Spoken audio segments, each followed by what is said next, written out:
Une fois de plus, mesdames et messieurs, bienvenue à cette édition d'actualité. La forte pluie qui s'est abattue ce samedi dans la capitale n'a pas empêché le ministre en charge des ITPR, Fridolin Kassouchi, d'effectuer la ronde de quelques chantiers phares à travers la capitale. Question de voir l'avancement de ces travaux. Reportage. Double objectif pour cette inspection de quelques chantiers de la capitale sous la pluie. D'abord, voir l'évolution des travaux, puis s'assurer de la bonne tenue de ces ouvrages après les fortes pluies de ces derniers jours.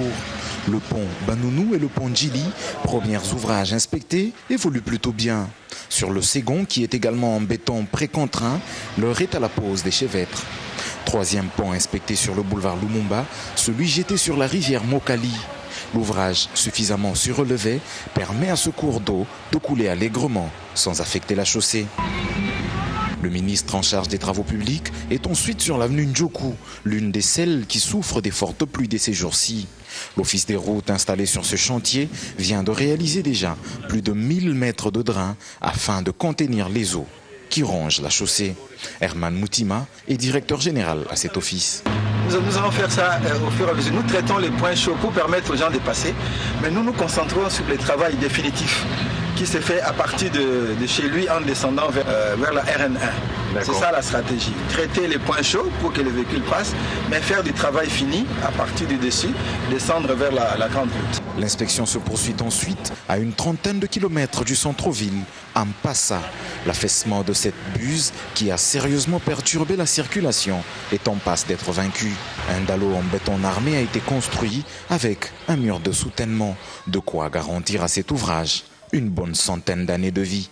Dans le volet habitat de ses attributions, le ministre a tenu à s'assurer de la mise en œuvre de ce projet que teste l'Agence congolaise des grands travaux par la construction des maisons sociales grâce à des matériaux synthétiques.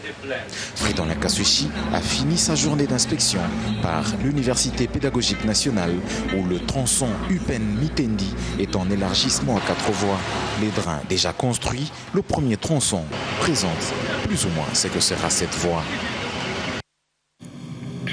Et puis, je le disais au tout début de cette édition d'actualité, le mois de décembre étant consacré à la lutte contre le VIH-Sida, l'occasion étant donc pour les différents partenaires nationaux et publics et privés de donner des informations sur la situation actuelle de cette pandémie, question de promouvoir la prévention, le traitement et la prise en charge des personnes infectées. Christian Elongo et Christian Momba pour le reportage. Depuis 2011 et cela jusqu'en 2015, la Journée mondiale de lutte contre le sida a pour thème Objectif zéro. Zéro nouvelle infection, zéro discrimination, zéro décès lié au sida. Nous avons accompli les 3 objectifs. Zéro stigmatisation, nous l'avons fait. Nous le faisons toujours.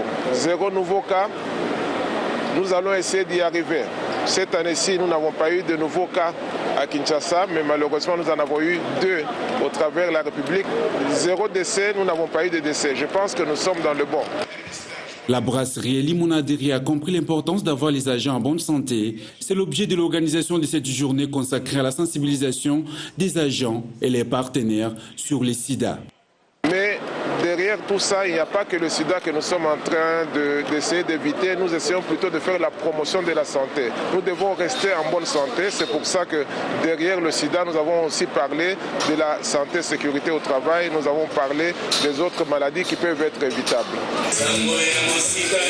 Pour cette année, la journée consacrée à la lutte contre le sida, une occasion pour les Médecins sans frontières d'interpeller la communauté internationale sur la problématique du manque d'antirétroviraux dans beaucoup de pays et surtout en Afrique subsaharienne. Nous-mêmes, nous avons utilisé ces films parce que le MSF nous l'a donné gracieusement pour les plaidoyer, pour montrer aux gens que le VIH n'est pas fini. Depuis que nous avons commencé les traitements en 2002, l'entreprise a toujours vraiment fait tous ses efforts. Il a fait toutes les stratégies possibles pour que les agents qui sont sous traitement ne manquent jamais de médicaments.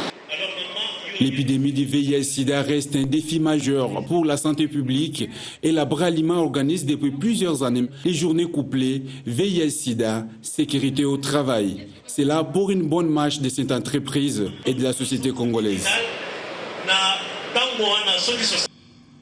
Et puis autre chose, le ministre de l'Environnement, Conservation de la Nature et Tourisme et ses différents partenaires techniques et financiers se sont donc donné rendez-vous au fleuve Congo-Hôtel dans la commune de la Gombe pour la validation du programme national de l'environnement, forêt, eau et biodiversité, deuxième génération, document stratégique de haute portée pour le pays. Bibi Chungoua pour plus de détails.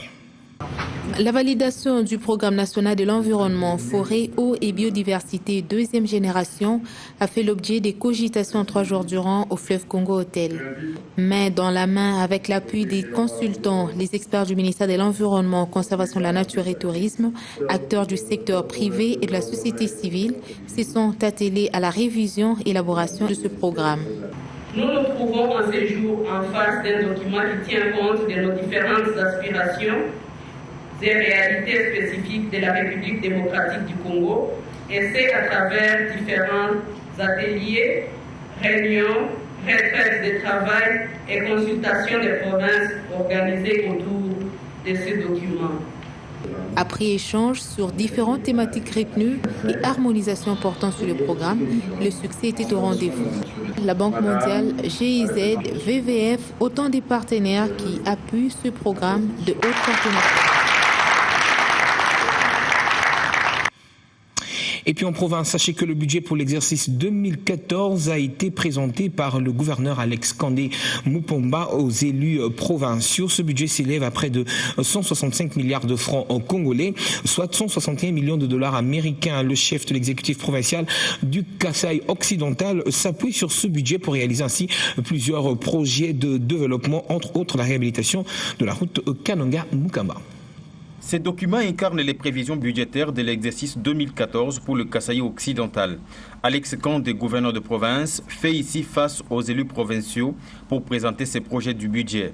Plénière ouverte par le président de l'organe délibérant, les députés provinciaux doivent écouter le gouverneur Kandé. Alex dévoile que le Kasaï occidental doit fonctionner avec plus de 165 milliards de francs congolais, soit 161 millions de dollars américains. Quelles sont les priorités de ces budgets, monsieur le gouverneur? 1. La construction d'un pont d'environ 230 mètres sur la rivière Kasaï à Kalambambouji, dans le territoire de Luisa. 2. La construction des infrastructures devant accueillir les services œuvrant aux frontières à Kalambambouji. 3. La construction d'un nouvel axe routier Kalambambouji-Kananga sur 200 km avec un embranchement vers le chef-lieu du territoire. 4. La réhabilitation de la route Kananga-Mukamba. 5. La réalisation des études de faisabilité pour la construction du barrage hydroélectrique sur les chutes Bombo. 6. La création d'une société provinciale de transport en commun. 7. La mise en place effective du projet d'électrification solaire de la ville de Kananga. Dans ce calme apparent, Alex Kandé est à la tête de son gouvernement provincial pour écouter les préoccupations des parlementaires provinciaux. L'un après l'autre, les députés ont posé des questions à Alex Kandé et son équipe sur ses budgets. Alex prend alors rendez-vous pour les réponses dans les heures qui suivent. Et puis sachez que c'est ce samedi dans la soirée que le corps du chanteur Taboulé a été rapatrié à Kinshasa en provenance de Bruxelles en Belgique où il est décédé le chanteur. Plusieurs hommages lui seront rendus par des autorités tant nationaux qu'internationaux. Je vous laisse ici suivre un extrait de ce clip. Et c'est donc la fin de cette édition d'actualité. Mesdames et messieurs, merci à vous de nous avoir suivis, mais également ne manquez pas de visiter notre site internet www.bone-tv.com.